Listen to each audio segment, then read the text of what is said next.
It's football season, and you can now get almost anything you need for game day delivered with Uber Eats. What do we mean by almost? Well, you can't get a running back delivered, but you can get baby back ribs delivered. A strong defense? No. A strong deodorant? Yes. The six-pack of abs? Nope. Six-pack of beer? Yes. Get almost anything for game day delivered with Uber Eats, official on-demand food delivery partner of the NFL. Order now. Alcohol 21 plus and in select cities. Product availability varies by region. See app for details. ¿Sabías que existe un pasaje en la Biblia que nadie puede leer completamente? En Apocalipsis capítulo 10, Juan es testigo de un ángel poderoso, con rostro brillante como el sol y pies como columnas de fuego, sosteniendo un pequeño libro abierto que parece prometer revelaciones inimaginables. Pero, de forma sorprendente, él es impedido de escribir lo que oyó de las 7 voces celestiales, un contenido tan profundo que permanece sellado, incluso a los ojos del más fiel de los profetas. Este pasaje combina gloria y misterio, esperanza y juicio, dulce y amargo, como si la propia palabra de Dios estuviera viva, exigiendo experiencia, no solo lectura. Detrás de esta visión hay lecciones ocultas sobre fe, obediencia y la soberanía divina que pocos se atreven a explorar y que pueden transformar la forma en que entendemos la profecía y el plan de Dios para la humanidad. Antes de que sigamos, vale la pena garantizar que no pierdas ninguna de estas revelaciones increíbles. Haz clic para inscribirte y acompaña cada detalle de esta historia que desafía el entendimiento humano y revela la profundidad de la palabra de Dios. En la narrativa del capítulo 10 del libro de Apocalipsis, Juan describe la aparición de un ángel envuelto en gloria, que desciende del cielo con una apariencia que trasciende cualquier figura común de las Escrituras. Él está envuelto en una nube, tiene un arco iris sobre la cabeza, el rostro como el sol y los pies como columnas de fuego. Estos elementos no son solo descripciones visuales impresionantes, sino que cargan profundos significados espirituales. El arco iris, por ejemplo, remite a la alianza de Dios con Noé y simboliza fidelidad y misericordia divina. Ya la nube es un símbolo clásico de la presencia de Dios, como se ve cuando el Señor se manifiesta en el Sinaí o en la tienda de la congregación en el desierto. El rostro brillante como el sol nos remite a la visión glorificada de Jesús en el monte de la Transfiguración. Hay una fuerza retumbante en esta figura, como si llevara la propia manifestación de la gloria divina en cada detalle de su ser. Este ángel no es mencionado como siendo uno de los 7, ni identificado por nombre. Esto plantea una pregunta inevitable entre estudiosos y fieles. ¿Sería este ángel una representación del propio Cristo glorificado? Muchos elementos sostienen esta posibilidad. Sin embargo, el texto lo describe como otro ángel fuerte, lo que puede indicar que, aunque revestido de gloria celestial, él todavía es un mensajero y no el propio Hijo de Dios. Por otro lado, hay interpretaciones que lo asocian directamente a Jesús, no como un ser angelical común, sino como el Verbo en su función profética. El hecho de que él tenga autoridad sobre la tierra y el mar, además de hacer un juramento con referencia a la eternidad de Dios, también refuerza esta identificación con el Señor exaltado, aunque indirectamente. Este momento de Apocalipsis marca un giro narrativo. Después de las trompetas y juicios, surge esta aparición cargada de autoridad y misterio. El cielo, que hasta entonces se manifestaba con truenos y sellos abiertos, ahora envía un ser celestial, portando algo que aún no ha sido revelado por completo. El libro en su mano está abierto, pero el contenido no es inmediatamente accesible al lector. La presencia de este ángel viene como un divisor de aguas. Trae consigo no solo un nuevo movimiento profético, sino también el presagio de un mensaje que, aunque visible, aún permanece en partes inaccesible. El impacto de esta visión sobre Juan debe haber sido abrumador. El que ya había visto criaturas celestiales, los 24 ancianos, los 4 seres vivientes y el propio trono de Dios. Ahora atestigua un mensajero cuya gloria parece condensar todas las manifestaciones anteriores en una sola imagen. El rostro brillante, los pies como fuego y el clamor semejante al rugido de un león indican que algo monumental está por ser declarado. Este ángel no desciende solo para ser visto, sino para proclamar y activar un nuevo ciclo profético. Un ciclo que no termina con revelación plena, sino con secretos mantenidos bajo el sello divino. Es ante esta aparición que toda la tensión profética de Apocalipsis se condensa en un único momento. El cielo se manifiesta con gloria, pero el entendimiento aún es limitado. La presencia del ángel, por más esplendorosa que sea, es solo la introducción de un enigma mayor. La expectativa generada por su descenso y el libro en su mano crea, en el corazón del lector, una inquietud que acompañará los versículos siguientes. Al fin y al cabo, no todo lo que es glorioso es de inmediato comprensible. Cuando Juan describe al ángel colocando el pie derecho sobre el mar y el izquierdo sobre la tierra, no está solo registrando una posición física. Esta imagen está cargada de significado espiritual y simbólico. En los tiempos bíblicos, la tierra y el mar representaban 2 reinos distintos de la creación de Dios: lo conocido y lo desconocido, lo estable y lo caótico. El mar, frecuentemente asociado al peligro, a las naciones rebeldes y a las fuerzas incontroladas, contrasta con la tierra, que simboliza firmeza, estructura y habitación humana. El gesto del ángel demuestra dominio absoluto sobre ambos reinos. Él está en pie sobre todo lo que existe, como un enviado directo de Dios que tiene autoridad para declarar y cumplir lo que está por venir. La Biblia frecuentemente asocia el mar con aquello que es incontrolable para los hombres. En el Salmo 93, versículo 4, por ejemplo, las olas altivas son descritas como poderosas, pero Dios es aún más poderoso que ellas. Ya la tierra, por su parte, es donde el ser humano ejerce su actividad, donde reyes gobiernan, donde imperios surgen y caen. Al pisar sobre ambos, el ángel proclama sin decir una palabra que no hay parte de la creación fuera de la jurisdicción divina. Ningún rincón del universo está exento del plan soberano de Dios. Esta escena es, por lo tanto, un anuncio silencioso de que el tiempo de la permisividad está llegando a su fin y el juicio se acerca con autoridad que no puede ser disputada. Este gesto recuerda también la promesa hecha a Josué, cuando Dios dijo que todo lugar donde la planta de sus pies pisara sería dado a Israel. Aquí, el ángel actúa como embajador de una toma espiritual. Él marca con sus pies que toda la creación está a punto de escuchar una nueva fase de la revelación divina. Este movimiento no es pasivo. Es una proclamación visual de que la soberanía de Dios será restablecida con fuerza total. La tierra y el mar, tantas veces escenario de rebeliones humanas y espirituales, ahora son afirmados bajo los pies de aquel que lleva el mensaje desde lo alto. Al reflexionar sobre este detalle, es imposible no considerar el contraste con la condición humana. El hombre intenta controlar la tierra con sus imperios y el mar con sus tecnologías, pero aquí vemos un ser celestial afirmando que el dominio verdadero pertenece al cielo. No hay mención de armas, ejércitos o resistencia, solo un gesto firme, sereno e irreversible. Esta postura del ángel comunica poder sin ostentación, control sin opresión, autoridad sin alarde. El dominio de Dios no es conquistado, es reafirmado, y todo el cosmos debe alinearse. Esta imagen, por lo tanto, no debe ser leída con prisa. Es un recordatorio de que el Creador no ha perdido el control de su creación. Incluso cuando los eventos de la tierra parecen caóticos y el mar revuelto amenaza con engullirlo todo, hay un ángel en pie sobre ambos,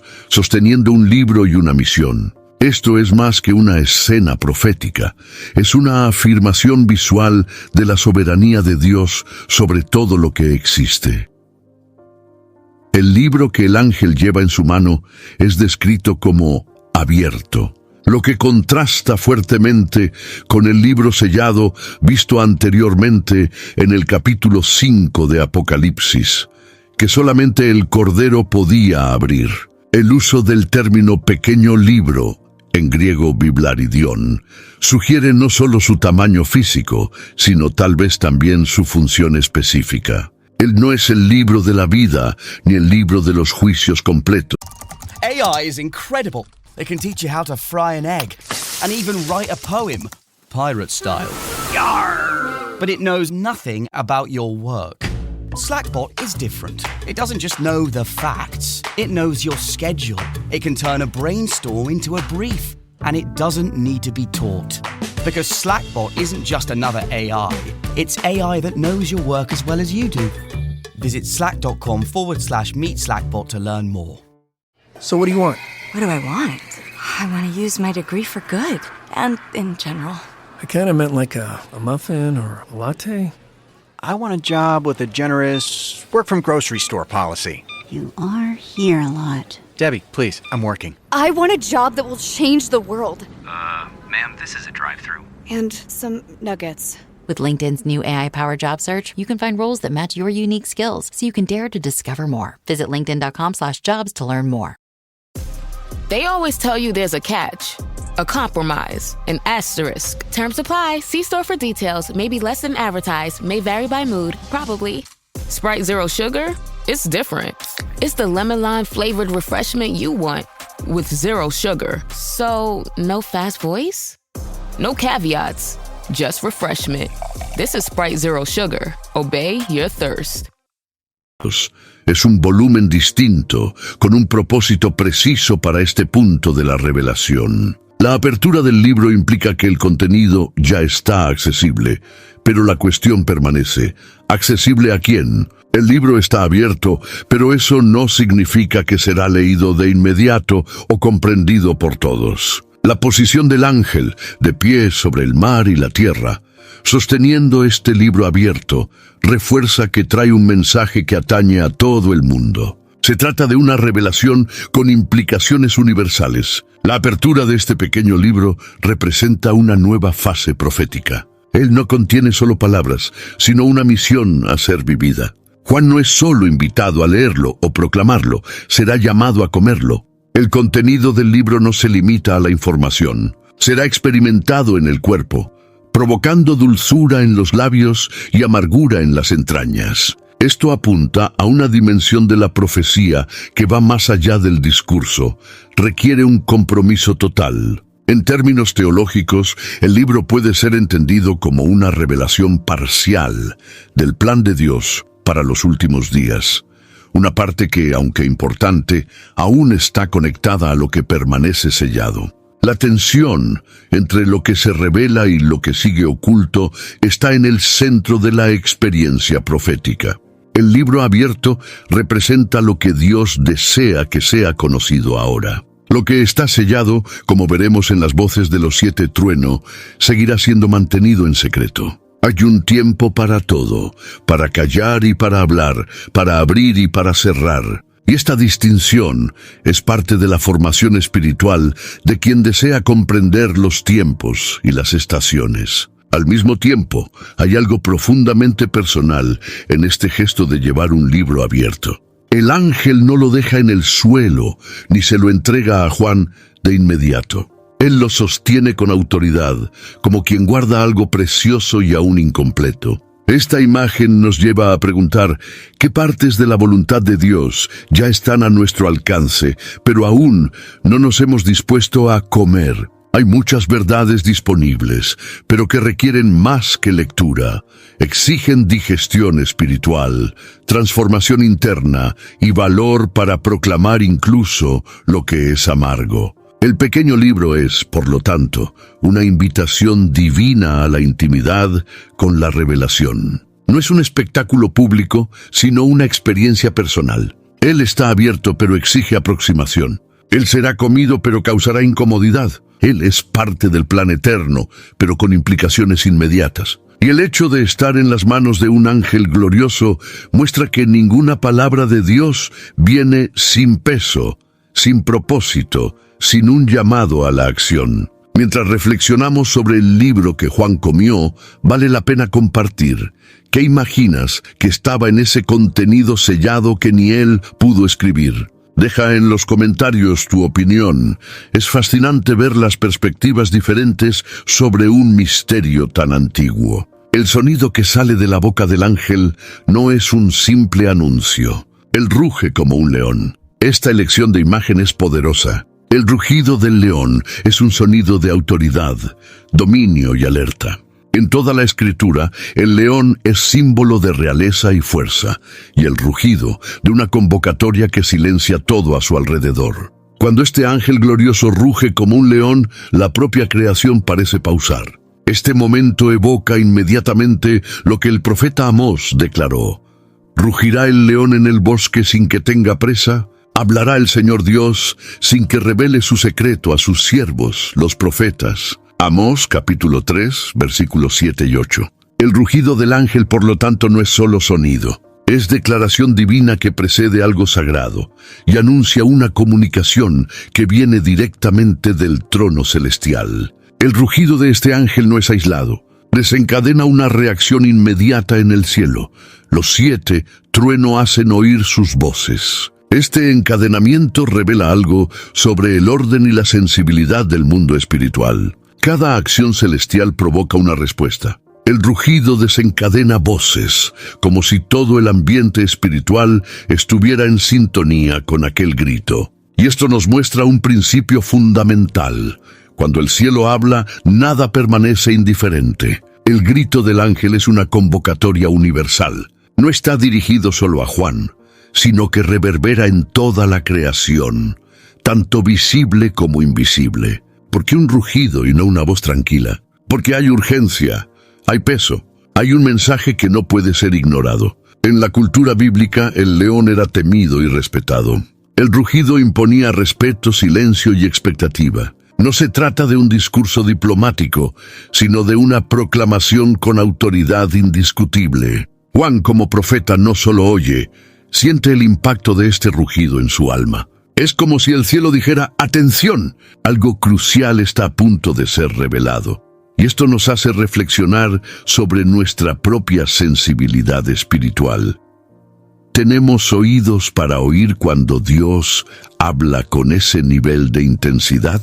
Es interesante notar que el rugido precede a una revelación que será sellada. Esto contrasta con nuestra expectativa humana. Esperamos que algo tan poderoso introduzca un mensaje claro, pero lo que viene a continuación es misterio. El cielo nos enseña que no toda manifestación gloriosa tiene como objetivo darnos respuestas. A veces el propósito es despertar reverencia, es preparar el terreno, es mostrar que estamos tratando con un Dios que habla como quiere, cuando quiere y cuánto quiere. El rugido del ángel es una preparación espiritual para algo que solo podrá ser entendido por aquellos que caminan en temor e intimidad con Dios.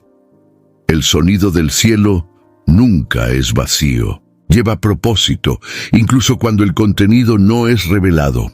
La imagen del ángel rugiendo como un león nos invita a prestar atención, no solo al contenido de la revelación, sino a su tono, a su tiempo y a su impacto. No estamos lidiando con meras palabras, sino con sonidos que moldean la realidad espiritual. Y para quienes tienen oídos sensibles, cada rugido es un llamado a la santidad, una advertencia a la vigilancia, una señal de que el cielo se está moviendo. Cuando el ángel clama, 7 truenos responden con sus voces. Cada uno de ellos dice algo. Juan escucha, él entiende y se prepara para escribir. Pero, sorprendentemente, es impedido. Una voz que viene del cielo lo interrumpe con firmeza. Sella lo que los 7 truenos dijeron y no lo escribas.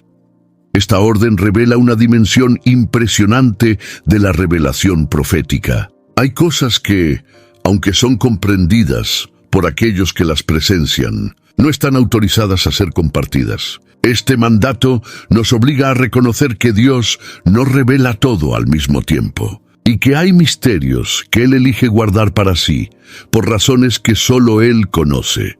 Los 7 truenos hablan, pero el contenido de sus palabras jamás es revelado en las Escrituras. Esto contrasta con la mayoría de las visiones del Apocalipsis, que están llenas de símbolos e interpretaciones. Aquí tenemos palabras que permanecen en silencio eterno. Este tipo de silencio no es común en la Biblia, pero no es inédito. En Deuteronomio capítulo 29, versículo 29, Moisés ya afirmaba: las cosas encubiertas pertenecen al Señor, nuestro Dios, pero las reveladas nos pertenecen a nosotros y a nuestros hijos.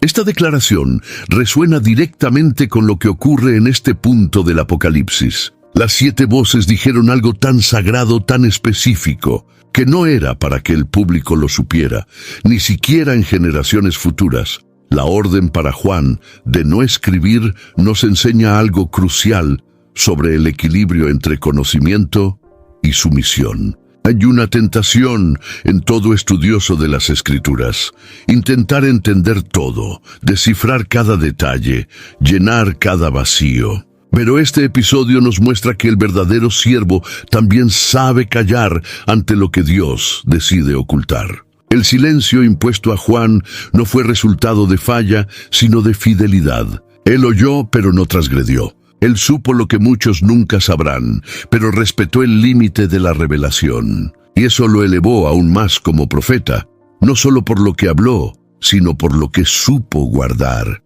Este punto de la narrativa amplía nuestra visión sobre la profecía. No toda revelación se destina a la explicación inmediata. Algunas están selladas por Dios hasta el tiempo apropiado. Otras permanecerán ocultas hasta el fin de los tiempos. Esto rompe nuestra ansiedad moderna por explicaciones completas. En tiempos de exceso de información, el cielo nos enseña el valor del secreto.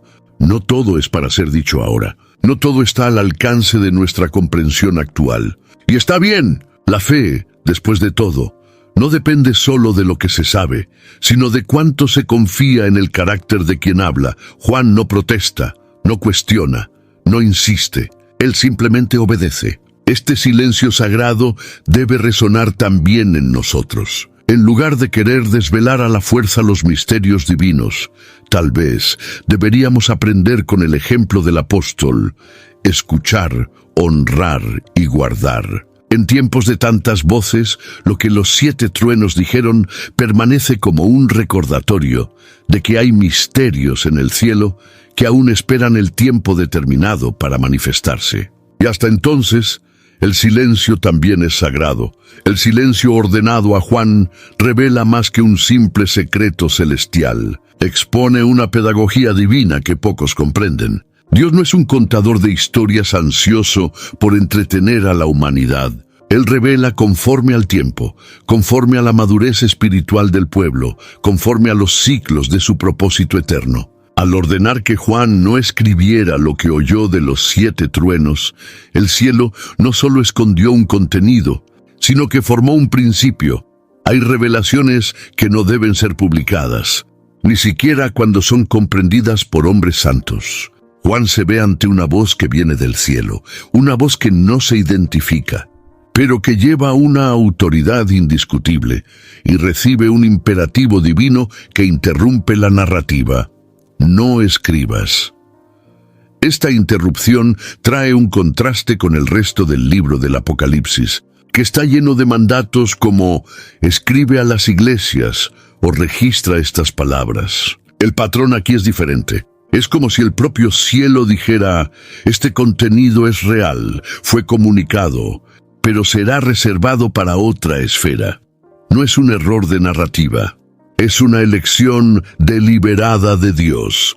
Este episodio nos invita a reflexionar sobre los límites de la revelación pública. No todo lo que es espiritual debe hacerse público. Existen palabras que son para lo secreto, para el corazón del profeta, para el gobierno del cielo. Juan, como verdadero siervo, no duda. Él no intenta argumentar ni negociar. El silencio es aceptado como parte de la misión. Esta actitud nos desafía profundamente. ¿Cuántas veces, ante lo que no entendemos, queremos llenar los vacíos con nuestras propias interpretaciones? Juan no hace eso. Él no especula. Él simplemente se inclina ante lo que Dios decide mantener oculto. Su obediencia se convierte en un modelo de reverencia. Él muestra que la madurez espiritual no es saberlo todo, sino saber hasta dónde se debe ir. El misterio que Juan oyó y no escribió permanece como un recordatorio eterno de que hay fronteras entre el cielo y la tierra que no serán cruzadas hasta que Dios mismo lo permita. La orden divina nos enseña, aún, que el silencio puede ser una forma de preparación. Lo que no se revela hoy puede estar reservado para el futuro.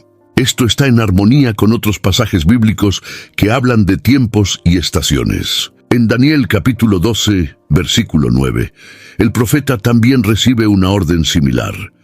Ve, Daniel, porque estas palabras están cerradas y selladas hasta el tiempo del fin. Juan no es el primero a ser instruido a silenciar.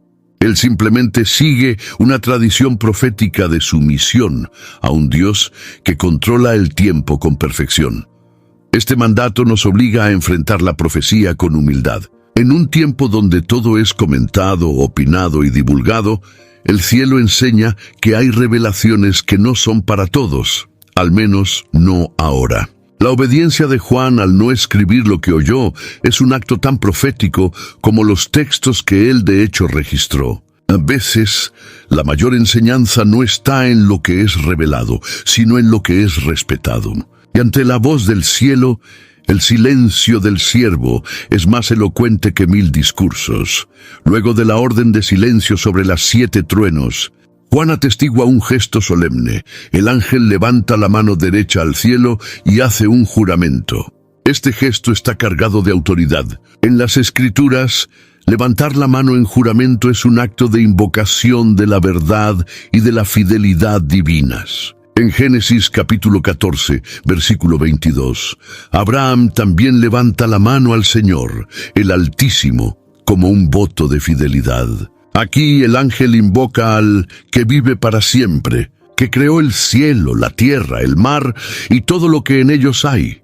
Él jura por aquel que es la fuente de la existencia, afirmando que no habrá más demora. Esta afirmación, por sí sola, ya es impactante. No se trata solo de marcar un tiempo, sino de anunciar que el tiempo, tal como lo conocemos, está a punto de ceder su lugar a una nueva etapa de la historia divina. La expresión «no habrá más demora» señala el fin de una larga espera. A lo largo de las Escrituras, los siervos de Dios clamaron por justicia, redención y cumplimiento de las promesas. El profeta Habacuc, por ejemplo, clama al Señor diciendo, «¿Hasta cuándo, Señor, clamaré yo y tú no me escucharás?» Habacuc, capítulo 1, versículo 2. Ahora el cielo responde.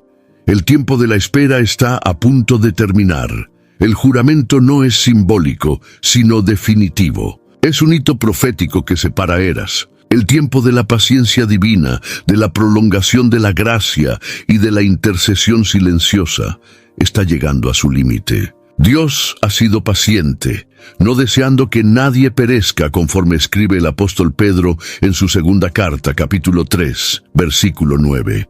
Pero habrá un momento en que el reloj del cielo marcará el último segundo antes de la consumación. El juramento del ángel es el eco del carácter mismo de Dios, fiel a sus promesas, pero también fiel a su justicia. Este juramento también lleva un elemento de esperanza. Para los perseguidos, para los que lloran, para los que aguardan en fe, esta declaración es una respuesta divina. El cielo no ha olvidado. La historia no está sin rumbo. La demora no es negligencia, sino propósito. Y cuando este propósito esté completo, nada podrá retrasar lo que Dios ha determinado. Este juramento es la certeza de que el plan divino se despliega con precisión. Nada está fuera de control. Nada escapa del calendario eterno. Juan escucha este juramento y lo registra. Sabe que cada palabra dicha allí tiene peso eterno. El cielo jura por sí mismo, no hay mayor autoridad. Y quien escucha este juramento no puede seguir viviendo como si hubiera tiempo ilimitado. Este momento nos desafía a vivir con urgencia, reverencia y propósito. El tiempo de la gracia aún opera, pero el reloj del cielo ya se acerca al toque final. Después del juramento del ángel, la declaración más enigmática de todo el capítulo surge con claridad. En los días de la voz del séptimo ángel, cuando él toque la trompeta, se cumplirá el misterio de Dios. Esta afirmación es un parteaguas dentro del texto profético. Habla de un tiempo específico y de un evento singular. El misterio de Dios es una expresión que aparece también en otras partes de las Escrituras, siempre asociada a lo que estuvo oculto por siglos, pero que sería revelado en el tiempo determinado. El apóstol Pablo, escribiendo a los romanos en el capítulo 16, versículo 25, menciona este misterio mantenido en silencio desde los tiempos eternos, pero ahora manifestado. ¿Pero qué es exactamente este misterio? No se trata de algo indescifrable en el sentido humano, sino de una parte del plan de Dios que permaneció velada hasta el momento adecuado para su revelación. Es el desenlace de la redención, el fin del mal, la victoria plena del Cordero, el establecimiento definitivo del reino de Dios.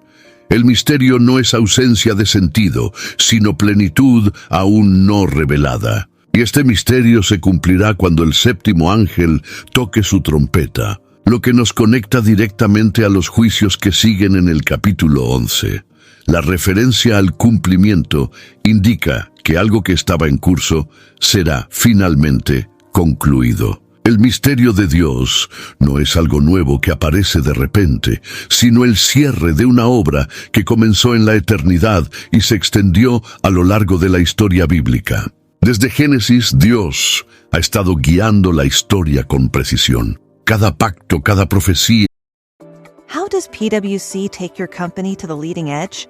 They bring the sharpest minds in tech to your team, so you can bring the ideas that will transform your business.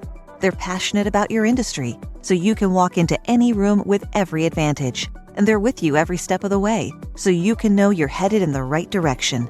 PwC builds for what's next, so you can get there now. Get started at pwc.com/us/leading edge. Cada manifestación del Espíritu apunta a este momento final. Cuando la última trompeta suene, será como el sello que cierra un libro escrito con lágrimas, sangre y promesas. Este anuncio también revela que la historia no camina en círculos, sino en dirección a un propósito definido. Dios no es un autor improvisando tramas a medida que los eventos ocurren. Él es el soberano Señor que escribe la historia con principio, medio y fin. El misterio que será cumplido está vinculado al plan de redención completo, a la restauración de todas las cosas, al juicio de los impíos y a la glorificación de los santos. Todo converge hacia el día de la séptima trompeta, un evento esperado, temido y celebrado. Este eco profético resuena hasta nuestros días. El cumplimiento del misterio de Dios es lo que mueve a la Iglesia a predicar, orar y perseverar. Sabemos que a pesar de las sombras del presente, el final está garantizado. Juan registra esta promesa no solo como espectador, sino como participante de una esperanza viva. Y para nosotros, lectores y creyentes, esta frase es un recordatorio. La historia tiene dueño, el misterio tiene fecha, y el cielo ya ha anunciado que no habrá más demora. No es posible comprender plenamente el misterio sellado de Apocalipsis capítulo 10 sin mirar. Uno de los textos más antiguos de la tradición profética, el libro de Daniel. Allí, en el capítulo 12, versículo 4, el ángel dice al profeta: «Tú, sin embargo, Daniel, cierra las palabras y sella el libro hasta el tiempo del fin». Esta orden es un espejo de lo que Juan vive en Patmos. Dos hombres separados por siglos reciben visiones profundas, oyen palabras impactantes, pero son ordenados a silenciar parte de lo que oyeron. Esta conexión entre Daniel y Apocalipsis no es casual. Es la costura divina entre Antiguo y Nuevo Testamento, entre promesa y consumación. Mientras Daniel es instruido a sellar las palabras porque el tiempo aún no había llegado, Juan es ordenado a no escribir porque el tiempo se está aproximando. Esto indica una progresión en la revelación. Lo que antes necesitaba ser mantenido oculto, ahora está a punto de ser revelado. El puente entre estos dos libros nos muestra que Dios está construyendo una línea continua de comunicación con la humanidad. Él no revela todo de una vez, sino que revela en el momento adecuado, a medida que la historia se acerca a su clímax. El misterio sellado, por lo tanto, no es un fin, sino una pausa estratégica. Es un intervalo sagrado entre lo que fue anunciado y lo que será manifestado. El contenido sellado tanto en Daniel como en Apocalipsis apunta a eventos escatológicos que, cuando ocurran, no dejarán dudas. No es el tipo de profecía que se cumple en secreto. Será algo visible, innegable y definitivo. Por eso, Dios guarda ese contenido hasta que llegue la hora exacta. El sello no es olvido, es protección. Es la forma divina de preservar verdades que solo tendrán sentido cuando se vean a la luz de los acontecimientos finales. Además, esta conexión con Daniel refuerza la seriedad de lo que está en juego. El contenido sellado no es un mero detalle teológico, sino parte vital del plan de Dios. La orden de sellar algo que fue claramente oído por profetas demuestra el cuidado del cielo con la forma en que se administra la revelación. Dios no entrega los tesoros del cielo a quien quiera hurgar con curiosidad carnal. Él revela a quien está dispuesto a oír, obedecer y, si es necesario, silenciar. Estos paralelos nos enseñan que la Biblia es una narrativa unificada. Las visiones de Daniel y Juan forman un solo testimonio, aunque en momentos distintos. La misma voz que habló al profeta en el exilio de Babilonia es la que se dirige al apóstol en la isla de Patmos. Y ambos, cada uno a su tiempo, aprenden que el silencio puede ser tan profético como la proclamación. El misterio sellado permanece, pero su presencia es un recordatorio constante de que el cielo nunca habla por casualidad. El hecho de que Dios ordene que ciertas revelaciones se mantengan en silencio no es una falla en la comunicación celestial, sino parte de un plan intencional y pedagógico. El silencio divino enseña al ser humano a lidiar con los límites del conocimiento y a cultivar la humildad. No somos señores de la revelación, somos siervos de ella. Esta dimensión del silencio de Dios se manifiesta en varias partes de la Escritura. En Eclesiastés, capítulo 3, versículo 7, está escrito: «Hay tiempo de callar y tiempo de hablar».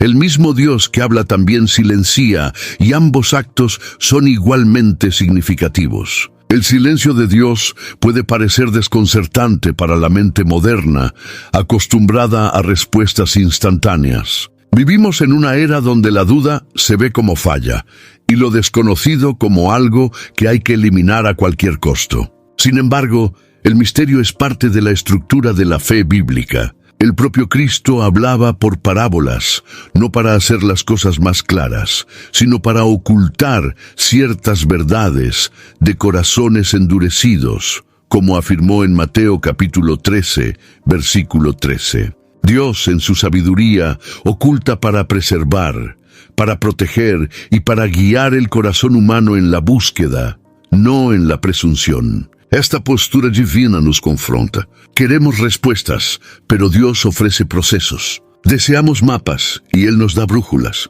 En lugar de exponer los detalles de lo que dijeron las 7 truenos, Dios opta por mantener ese contenido sellado. Eso no debilita la profecía, al contrario, la fortalece, porque nos recuerda que la revelación no es un fin en sí misma, sino una herramienta de relación. El silencio obliga al profeta a confiar más en el carácter de Dios que en el contenido revelado. Y eso es el verdadero fundamento de la fe, no saberlo todo, sino confiar plenamente. Además, el silencio también protege. Existen revelaciones que si se divulgaran antes de tiempo, podrían ser distorsionadas, malinterpretadas o incluso utilizadas como instrumento de engaño. Dios conoce el corazón humano y sabe que no toda verdad es bien recibida antes del tiempo apropiado. Por eso Él sella. Por eso Él dice, no escribas. Esta actitud divina es la expresión de su misericordia, no de su omisión. Es una barrera amorosa que impide al ser humano hacerse daño con verdades que aún no está preparado para soportar. Aprender a vivir con lo que Dios decidió esconder es tan importante como anunciar lo que Él decidió revelar. Fe madura es aquella que alaba no solo por lo que fue mostrado, sino también por lo que permanece velado. El silencio de Dios nos enseña a esperar, a confiar y a seguir, incluso cuando no tenemos todas las respuestas. Porque al final de cuentas, más valioso que saber el contenido sellado, es caminar con aquel que lo selló. La escena del ángel entregando el libro a Juan marca una transición profunda en la narrativa. Ahora, la profecía deja de ser solo observada para ser internalizada. El ángel no pide que Juan lea el libro, sino que lo coma. Esta orden tiene una carga simbólica extraordinaria.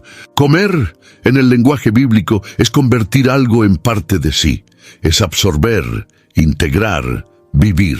En el Salmo 119, versículo 103, el salmista declara, «Cuán dulces son tus palabras a mi paladar, más dulces que la miel a mi boca». Pero aquí, la dulzura es solo el comienzo, porque el mismo libro que es dulce en la boca se vuelve amargo en el vientre. Ese contraste revela la complejidad de la experiencia profética. Cuando Juan come el libro, está aceptando el llamado profético en su forma más íntima. No será solo portador del mensaje, sino que será moldeado por él. La palabra de Dios, cuando realmente es recibida, no deja a nadie intacto. Trae dulzura de revelación, pero también amargor de responsabilidad. La alegría de recibir los misterios del cielo se mezcla con el dolor de tener que anunciarlos en un mundo que los rechaza. Por lo tanto, el profeta vive el contenido que anuncia. No es un mensajero distante, sino un participante del drama divino. El libro dulce y amargo también representa la tensión entre promesas y juicios. Hay esperanza en las palabras divinas, pero también hay condenación. Hay consuelo para los fieles, pero hay dolor anunciado para los que resisten. El profeta siente eso en el cuerpo. El mensaje no es neutro, no es teórico. Quema por dentro, afecta el alma. El amargor en el vientre de Juan es el recuerdo de que llevar la palabra de Dios implica sufrimiento. Jeremías también experimentó esto cuando dijo, «Tus palabras me fueron halladas y yo las comí, y tu palabra fue para mí el gozo y alegría de mi corazón». Jeremías capítulo 15, versículo 16. Pero su trayectoria estuvo marcada por lágrimas y rechazo.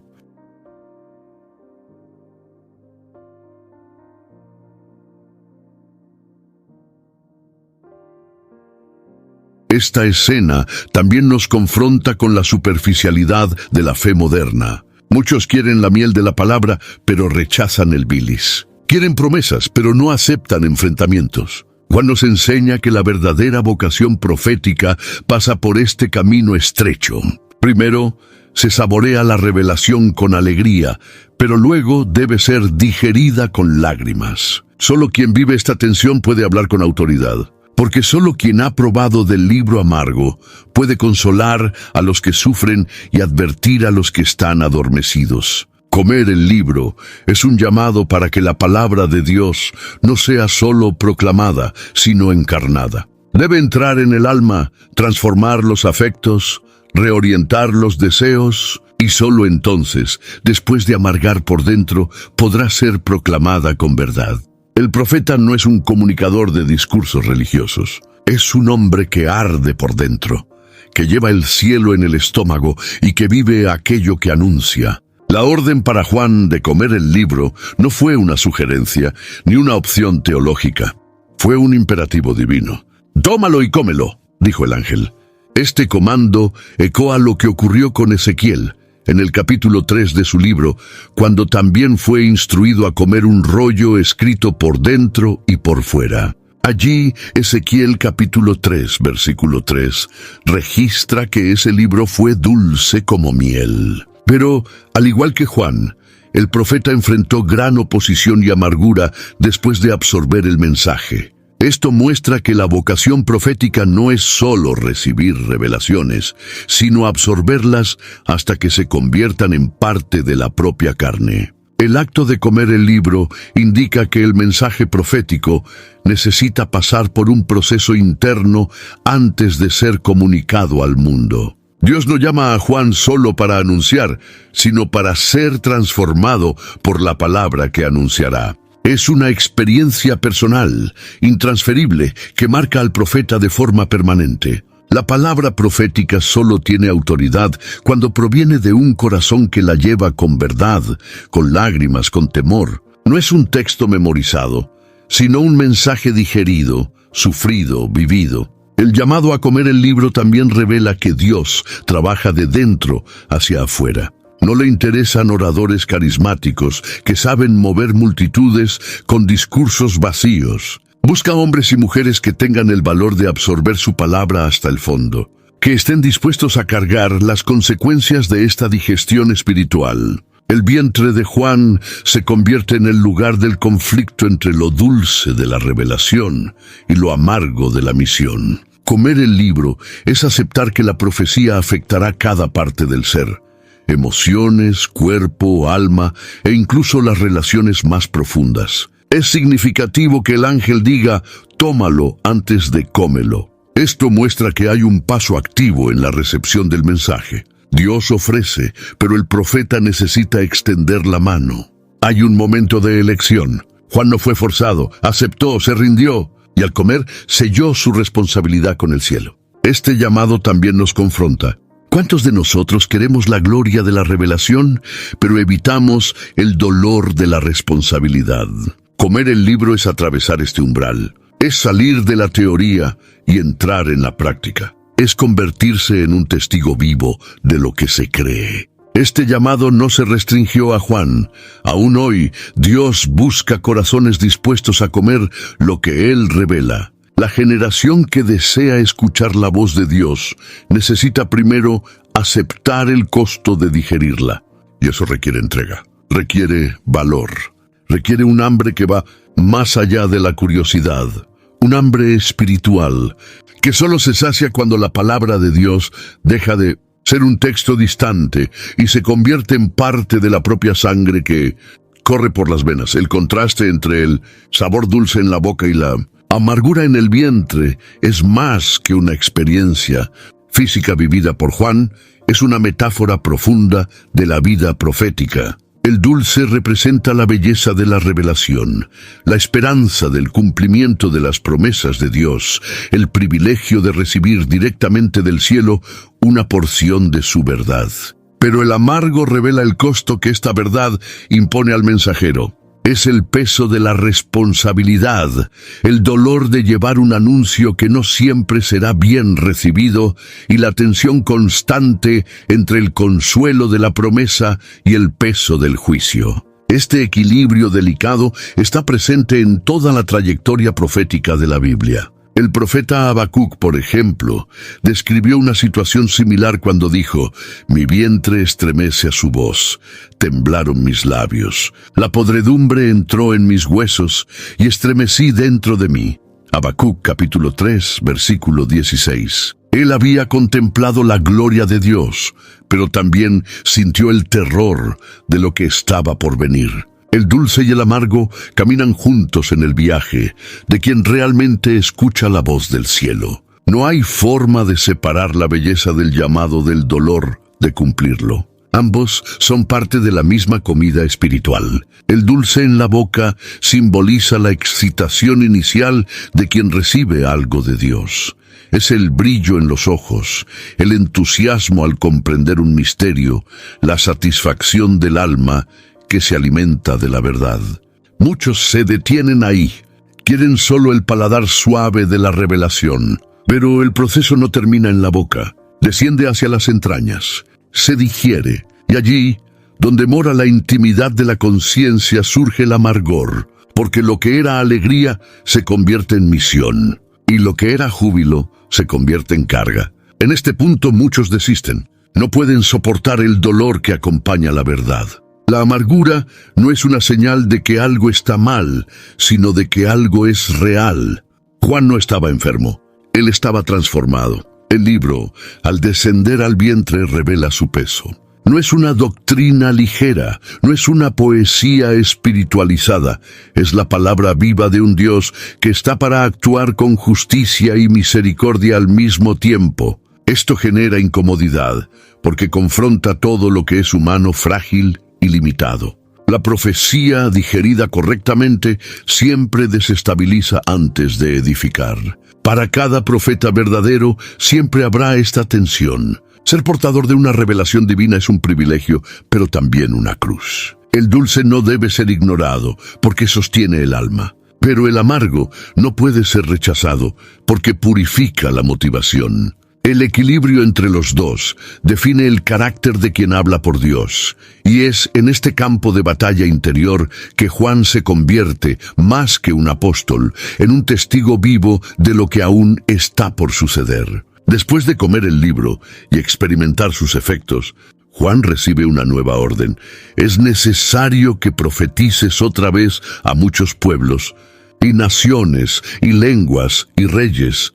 Este mandamiento no es una reanudación cualquiera, sino una reactivación del llamado en un nuevo nivel. No basta con haber visto, oído y comido.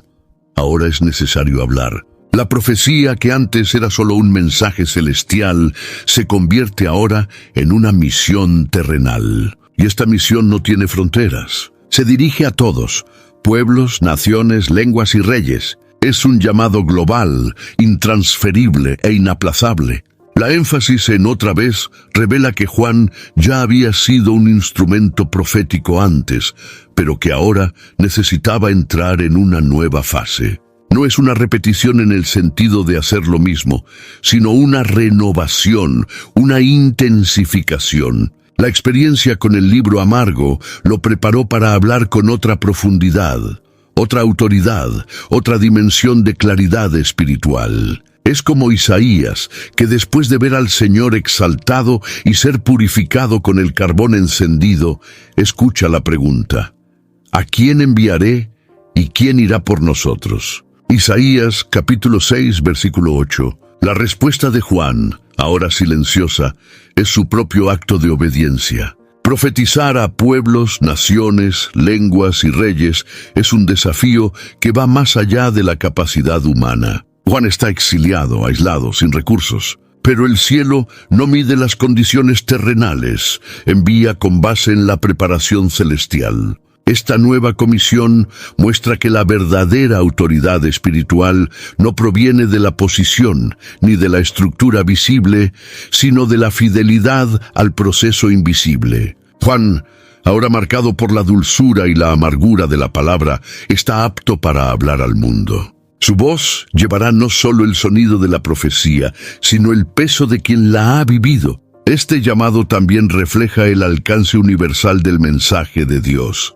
No hay cultura, sistema político, idioma o frontera que pueda impedir que la palabra llegue donde necesita. El Evangelio del Reino no es un discurso regionalizado, es una proclamación que atraviesa el tiempo y el espacio. Juan, con sus escritos y visiones, profetizó no solo a su generación, sino a las generaciones futuras, incluyendo la nuestra. La orden de profetizar otra vez es un recordatorio de que la profecía no termina con el mensajero. Continúa resonando a través de los siglos, alcanzando los oídos dispuestos a escuchar. La reanudación del llamado también lleva una lección para todos los que han sido marcados por la palabra. No se puede detener tras un encuentro con el cielo. Hay más que decir, más que hacer, más que proclamar. Juan nos muestra que, incluso en el exilio, incluso después de haber visto lo indescriptible, aún había una misión que cumplir. Y esta misión no es opcional, es urgente. porque la palabra que fue comida necesita ser esparcida. La revelación que fue absorbida necesita ser anunciada. El silencio que fue respetado necesita ser equilibrado con la proclamación que no puede esperar. La mención específica de pueblos, naciones, lenguas y reyes no es aleatoria. Ella revela la amplitud y el impacto global del mensaje que Juan debe proclamar. El contenido del libro que él comió no está limitado a un grupo selecto o a una tradición específica. Él está dirigido a toda la humanidad. En Apocalipsis capítulo 7, versículo 9, una multitud incontable de todas las naciones, tribus, pueblos y lenguas aparece ante el trono, vestida de blanco. Esa imagen refleja el resultado del cumplimiento del llamado profético, un pueblo reunido por Dios a partir de minos en todos los rincones de la tierra. El alcance universal del mensaje también revela la imparcialidad de la justicia divina. Dios no trata a las naciones con favoritismo. Él envía su palabra a todos, y todos son llamados a la responsabilidad ante ella. Reyes, que muchas veces piensan estar por encima del bien y del mal, están incluidos en este grupo. Líderes, imperios, civilizaciones enteras son objetivos de la proclamación profética. Esto nos recuerda que el reino de Dios es superior a cualquier gobierno terrenal. Ningún trono humano está fuera del radar del cielo. Esta amplitud también revela el corazón misionero de Dios. Desde el principio, el plan divino era alcanzar todas las etnias, culturas y lenguas. El llamado de Abraham incluía la bendición a todas las familias de la tierra. Génesis capítulo 12, versículo 3. Ahora con Juan, este plan se intensifica. El tiempo está cerca, la trompeta está a punto de sonar y el mensaje debe ser llevado hasta los confines de la tierra. No se trata solo de una misión profética, sino de una convocatoria para que cada persona se posicione ante lo que Dios está a punto de hacer. El desafío de hablar a todas estas categorías también señala la diversidad de las respuestas humanas. No todos escucharán de la misma manera. Algunos rechazarán, otros resistirán, y una minoría acogerá con arrepentimiento y fe. El profeta no es responsable por la respuesta, sino por la fidelidad al envío. Juan recibe una misión que no garantiza aplausos, pero exige obediencia. Hablar a los reyes es arriesgado. Hablar a las naciones puede costar la vida, pero callar sería una traición al cielo. Y Juan lo sabe. Esta parte de la visión refuerza el carácter escatológico del mensaje de Apocalipsis. La última palabra no será dada por los hombres, sino por Dios. Y antes de que eso suceda, Él asegura que todos tendrán la oportunidad de escuchar. La misión confiada a Juan es, por tanto, el anuncio final. Es el sonido que precede al juicio, la luz antes de la oscuridad, la voz que resuena antes de que el silencio eterno se instale sobre los que rechazaron escuchar. El contenido sellado en Apocalipsis capítulo 10, aunque no revelado en detalles, lleva implicaciones escatológicas innegables. Se trata de algo demasiado grande para ser anunciado en ese momento, pero no tan pequeño como para ser ignorado. El hecho de que Dios permita que Juan escuche lo que las 7 truenos dijeron y aún así ordene que no escriba, revela que este contenido está íntimamente ligado al desenlace final de la historia. No es solo una profecía cualquiera, es una parte estratégica del juicio que vendrá. En Amós capítulo 3, versículo 7, está escrito que ciertamente el Señor Dios no hará cosa alguna sin revelar su secreto a sus siervos, los profetas. Pero aquí el secreto se revela solo parcialmente como una sombra de lo que vendrá. Espiritualmente, el contenido sellado representa todo aquello que aún no nos ha sido dado comprender. Es una parte del plan de Dios que está más allá de nuestra capacidad actual de asimilar. La fe verdadera aprende a vivir con este tipo de tensión. En un tiempo donde hay una búsqueda incesante por revelaciones nuevas, el misterio sellado enseña que no se trata solo de conocer más, sino de confiar más. No toda verdad es útil cuando se anticipa. Algunas solo cumplen su propósito cuando se revelan en el momento adecuado. Y hasta entonces permanecen guardadas bajo el sello del silencio divino. La teología bíblica nos muestra que el contenido sellado probablemente está relacionado con los detalles finales del juicio y la intervención definitiva de Dios en la historia humana. No es el comienzo, sino el fin del proceso que involucra las trompetas, los sellos y los flagelos. Cuando el séptimo ángel toque su trompeta, el misterio se cumplirá. Esto implica que, hasta ese momento, habrá información que permanecerá fuera del alcance de la humanidad, no por capricho de Dios, sino por causa de la naturaleza santa y devastadora de lo que está por venir. El contenido sellado es, al mismo tiempo, una advertencia y una protección. También es posible considerar que el contenido sellado sea una respuesta divina al clamor de los justos que, a lo largo de los siglos, piden justicia. Es la respuesta final, que aún no ha sido pronunciada. En el capítulo 6 de Apocalipsis, las almas de los mártires claman bajo el altar. ¿Hasta cuándo, oh soberano Señor, santo y verdadero, no juzgas y vengas nuestra sangre de los que habitan sobre la tierra? Apocalipsis capítulo 6, versículo 10. El contenido sellado puede muy bien contener ese ¿hasta cuándo? El día y la forma exacta en que Dios intervendrá en definitiva. Por último, este contenido nos recuerda que la revelación divina es progresiva y selectiva. Dios revela a medida que el corazón está listo, a medida que el tiempo está maduro. El contenido sellado nos llama a la reverencia, no a la curiosidad, al temor, no a la especulación. Él nos enseña que incluso ante lo que no comprendemos, aún podemos creer, obedecer y esperar. Y para los que caminan con el corazón alineado al cielo, lo que está sellado hoy será revelado en el momento en que el Cordero rompa el último sello de la historia.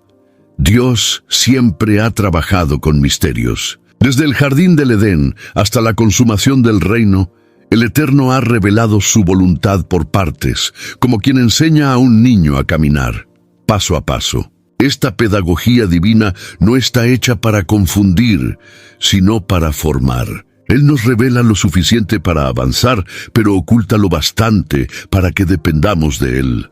Así es como la fe maduro. El apóstol Pablo, escribiendo a los Corintios, afirma que ahora vemos por espejo, en enigma, pero entonces veremos cara a cara. 1 Corintios capítulo 13, versículo 12.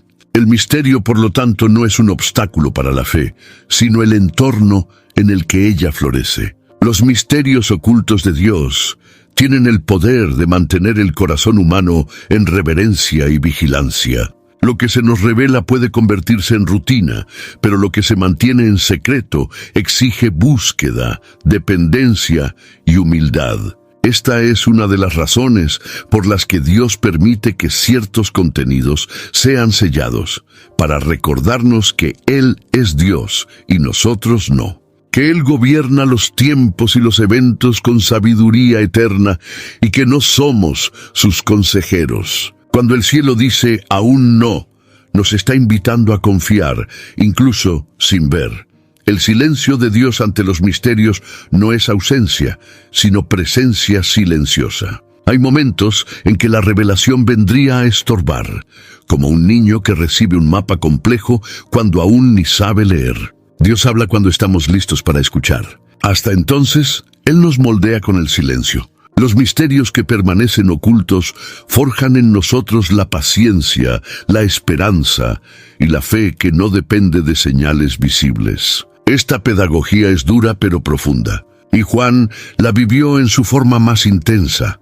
Esta dinámica de ocultamiento también nos protege del orgullo espiritual. Saber demasiado antes de la hora puede volvernos arrogantes. El apóstol Pablo, después de haber sido arrebatado al tercer cielo y haber oído palabras inefables, recibió un espino en la carne para que no se exaltara. 2 Corintios capítulo 12, versículo 7. El cielo sabe hasta dónde podemos soportar el peso de la gloria. Hay misterios que, si se revelaran sin preparación, nos destruirían. Por eso, Dios sella. Y por eso, el silencio divino es tan pedagógico como la palabra proclamada.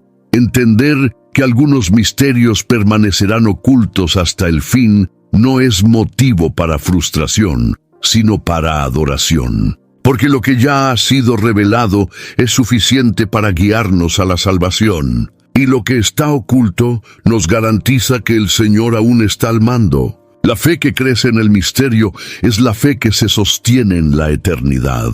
Y Juan, al registrar este episodio, nos invita a seguir en este camino de confianza, donde lo que no se sabe también apunta hacia la fidelidad de quien todo sabe. Ante un texto como Apocalipsis capítulo 10, la pregunta inevitable para el lector contemporáneo es: ¿qué hacer con aquello que no se puede comprender completamente? La respuesta, aunque simple, es profunda. Vivir a la altura de lo que ya ha sido revelado. El misterio sellado no debe paralizar la fe, sino impulsar la obediencia. Lo que Dios ya nos mostró es vasto, rico, transformador. Y mientras esperamos por más, somos llamados a ser fieles con lo que tenemos. Como dijo el propio Jesús, a quien mucho se le dio, mucho se le exigirá. Lucas capítulo 12, versículo 48. En los días actuales hay una ansia por revelaciones, por detalles escatológicos, por interpretaciones sofisticadas de las profecías. Pero el enfoque del cielo parece ser otro. Dios está menos preocupado por satisfacer curiosidades y más empeñado en moldear corazones. El libro que Juan comió aún está siendo entregado en forma de palabra viva a aquellos que se disponen a vivir su mensaje. El impacto de este pasaje en nuestros días es directo.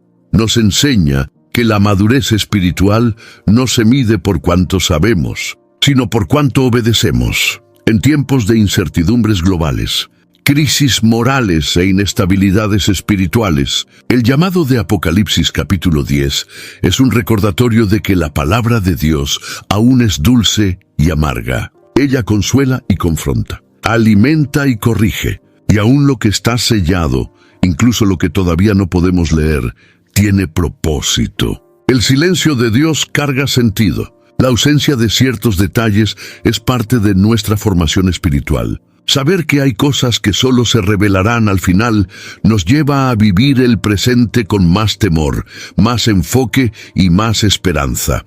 El misterio sellado nos protege de pensar que tenemos control sobre el futuro. Él nos impide construir doctrinas en torno a especulaciones. Él nos llama de vuelta a la esencia. Conocer a Cristo, vivir en santidad, anunciar el reino y perseverar hasta el fin. Si la última trompeta aún no ha sonado, eso significa que todavía hay tiempo para arrepentimiento, para proclamación y para transformación. El libro no fue dado solo para ser comido por Juan, sino para ser vivido por nosotros. Al finalizar la lectura de este capítulo, no tenemos todas las respuestas, pero tenemos dirección. Tenemos una voz que ruge como león, tenemos un libro que aún habla y tenemos una misión que continúa. El misterio sellado es un recordatorio de que la historia aún no ha terminado y que el Dios que habló con Juan en Patmos aún habla con nosotros hoy, llamándonos a creer, a esperar y a no desistir, incluso ante lo que aún no podemos entender. Comparte tu visión sobre este misterio y cómo toca tu fe. Deja tu comentario para inspirar a otros. Y no dejes de inscribirte para caminar con nosotros por cada detalle de esta palabra que continúa viva y sorprendente. Viva y sorprendente. This message is sponsored by Greenlight. With school out, summer is the perfect time to teach our kids real-world money skills they'll use forever. Greenlight is a debit card and the #1 family finance and safety app used by millions of families, helping kids learn how to save, invest, and spend wisely. Parents can send their kids money and track their spending and saving, while kids build money confidence and skills in fun ways. Start your risk-free Greenlight trial today at greenlight.com/Spotify. That's greenlight.com/Spotify. Sorprendente.